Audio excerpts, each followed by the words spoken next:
ఎడారిలో సెలయేర్లు. జనవరి 13వ తేదీ కొరకు వ్రాయబడిన ఈ భాగాన్ని మీకు వినిపిస్తున్నది సహోదరుడు పాల్ సుందరం. మనలను ప్రేమించిన వారి ద్వారా మనము వీటన్నిటిలో అత్యధిక విజయము పొందుచున్నాము. రోమీలకు రాసిన లేఖ 8వ అధ్యాయము 37వ వచనము. ఇది విజయం కంటే ఇంకా ఎక్కువైంది.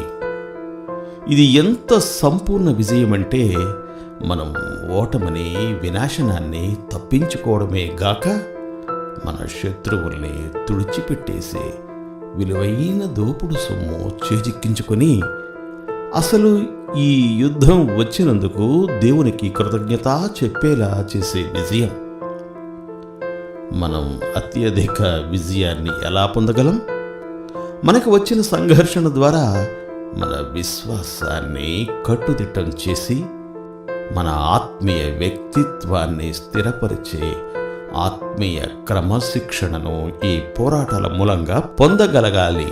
ఆత్మీయ జీవితంలో మనం వేళ్లు పాతుకుని వర్ధిల్లాలంటే శోధన అవసరం.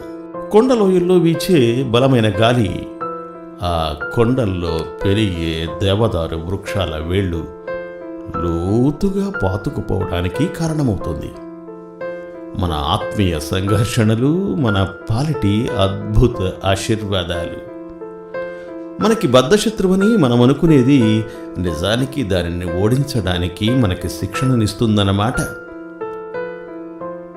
పురాతన కాలంలో పొరుగియా ప్రాంతంలో ఒక నమ్మకం ఉండేది.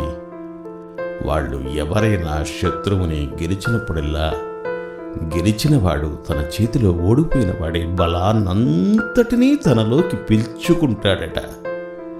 ఆ విధంగా అతని తేజస్సు, శక్తి పెరుగుతాయట.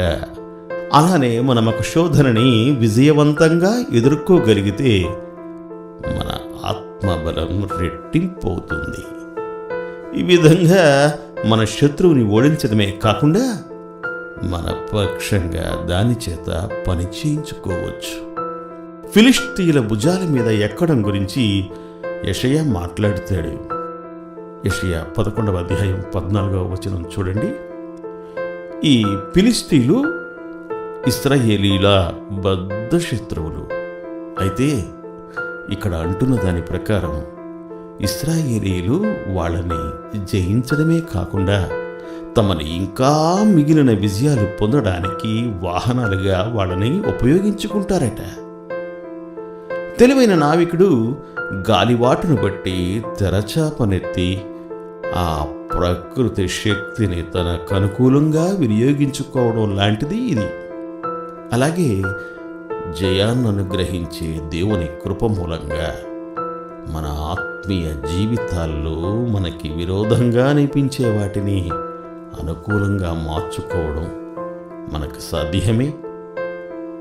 నాకు వ్యతిరేకంగా జరిగిన ఈ సంఘటనలు సువార్త వ్యాప్తి కోసమే జరిగాయి అని ప్రతిసారి చెప్తుండాలి. కడుపులో చల్ల కదలకుండా ప్రశాంతంగా బ్రతకగలగడం అనేది క్షేమకరమైన జీవితం అని అందరూ అనుకుంటారు. కానీ మహాపురుషులైన వాళ్ళ జీవితాలు ఇందుకు వ్యతిరేకంగా చెబుతున్నాయి. కష్టాలను భరించగలగడమే మనిషిని ఉన్నతుడుగా చేస్తుంది. కేవలం బ్రతుకు వెళ్ళబుచ్చడానికి శక్తివంతమైన నిండు బ్రతుకుకి తేడా ఇదే. కష్టాలు వ్యక్తిత్వాన్ని పెంచుతాయి.